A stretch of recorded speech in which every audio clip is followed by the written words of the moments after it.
Jesus, what the fuck is that? Okay, fucking Jesus, biggest truck in the world went by. Hello everybody, my name's Wyatt and I am Ferda Tunes, and today we're back in my room diving into some more records. So if you watched my first video in this series, you'll know we started diving into some of my rap and hip hop records, just to highlight some of my favorite artists in this one, because I got some special babies that... He's fucking coming back? Are you kidding me? Why is it going fucking -3 miles per hour too? Gee.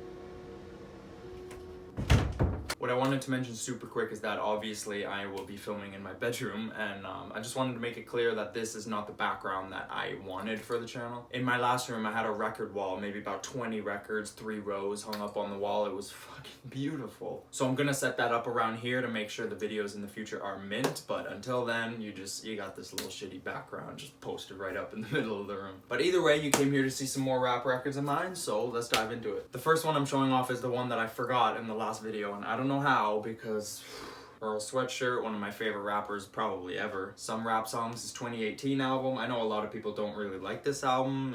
I can see it just not really clicking with everybody. It's definitely an interesting album and very emotional and dark and pretty twisted and pretty experimental, to say the least. Really one of my favorite rap albums of the last decade. It sounds amazing on record. Need to get more Earl, but I'm more than happy with this right now. Next up is Freddie, Gibbs and Madlib's 2014 first collab, Pinata. Love this album to death. Probably in like a top tier list of rap albums of all time for me. But the flavor and style that both of them together bring with their chemistry across the board on this album, just an essential rap album. If you somehow haven't heard this and you're looking for some cocaine rap, this is actually the second record I ever got, and it was a gift from my boy who actually put me onto records, and he gave it to me for fucking Secret Santa on Christmas, and I swear to God, I almost had a heart attack. And obviously, you know, being such a fan of Pinata when it came out and growing to be such a huge fan of Freddie Gibbs, I had to get the follow-up Bandana, you know. And now I just need some more Freddie Gibbs solo stuff, as well as that new Alfredo album, because Freddie Gibbs just keeps getting better. Diving into the first artist where I have multiple records from, and I definitely want to get the bulk of their discography at some point in my collection. The late and great Mr. Mac Miller, one of my favorite artists, period, for just having such a creative and forward-thinking discography, as well as so much relatable and coming-of-age music, I feel like. His music really hit me in high school, and especially this album, watching movies with the sound off. Just took him in such a weirder direction, and he just really pushed for more abstract and kind of experimental hip-hop, and it only went further from here, so great album to have. It sounds amazing, especially the jazzy stuff, like kind of objects in the Mirror, and what's that other track? Aquarium. Crazy album, really great. Next up is Swimming, his 2018 album, by far his most personal and musically dense album. Love this album to death, especially the second half. I needed this one on record, and especially when he passed away, I'm pretty sure I ordered it right away, and I was just heartbroken, obviously. And of course, with Swimming came Circles after his unfortunate death. It's just so unbelievably tight, well written, and well produced. Unbelievably impactful, especially emotionally. I personally get like a different level of comfort when I listen to this album. I don't know why. It comes with by far the most crisp and sharp looking clear disc I've ever seen. Really just a perfect send-off for his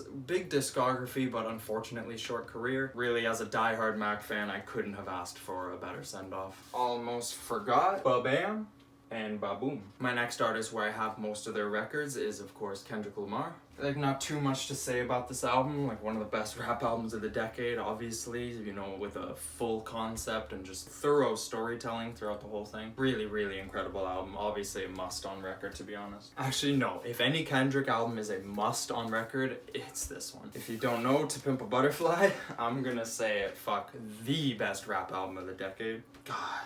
Just a soul, funk, and jazz rap masterpiece. And that somehow feels like an understatement. I've listened to this shit hundreds of times, and I swear to God, Institutionalized, How Much a Dollar Cost, For Sale, always genuinely bring me chills. Just such a poetic and masterful album, really. Last up, obviously, is Damn, I Got This, and I believe To Pimp a Butterfly from my little cousin for Christmas. I still think it's a really great follow-up, still a really solid album, and some amazing tracks on here. And this is the biggest part of the collection that I was ready to dive into, of course, Mr. Kanye West. I feel like there will always be some people in the world who always try to discredit Kanye, especially his music, and just not knowing too much about it, just because of his antics and everything, and it's pretty understandable, really, but this has always been a rap album to me that, like, if you really take a chance and you sit and listen with it, I find it really hard to hate. Next up, obviously the damn near perfect follow-up to the debut, Late Registration. Really kind of continuing with the same themes, but pushing the concept a lot forward, and a lot bigger production, a lot more expensive sounding production. There's a lot more like orchestral moments on this that were crazy.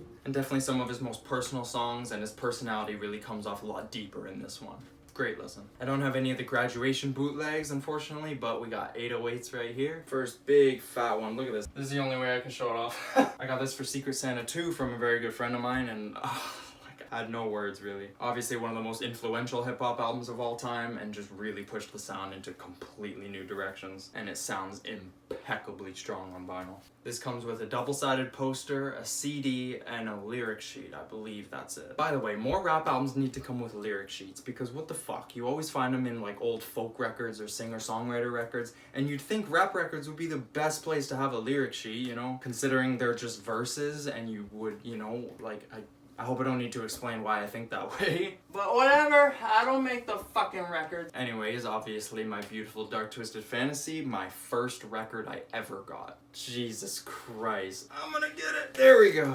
So it comes with all the artwork inside, so you can choose whichever you want the front cover to be, which is so dope. It's another trifold. Whoa! And yeah, I think it comes with 2 posters as well as all the artwork and 3 LPs. It's a bit unnecessary in my eyes, especially considering that Monster is the only song on one side of the record, and it's not even close to the longest song on the album. Just doesn't make any sense to me, but mine has always sounded good. And again, the first record I ever got, I wasn't even expecting to get into records, but my buddy gave this to me and I was floored. Next up is his 2018 effort, Yay. I loved this album from the moment I heard it. It was just definitely his most personal record, his tightest record, obviously his shortest. Still got the original mixing on the first track, thank the fucking Lord. Great record to have too. And it was pretty cheap. He also released the Kids See Ghosts, obviously a week later, his collaboration with Kid Cudi. This one also came out pretty cheap too. I think they were both just like 20 bucks or something on Amazon. I mean, I would have bought it just for the fucking cover art, but very uplifting album,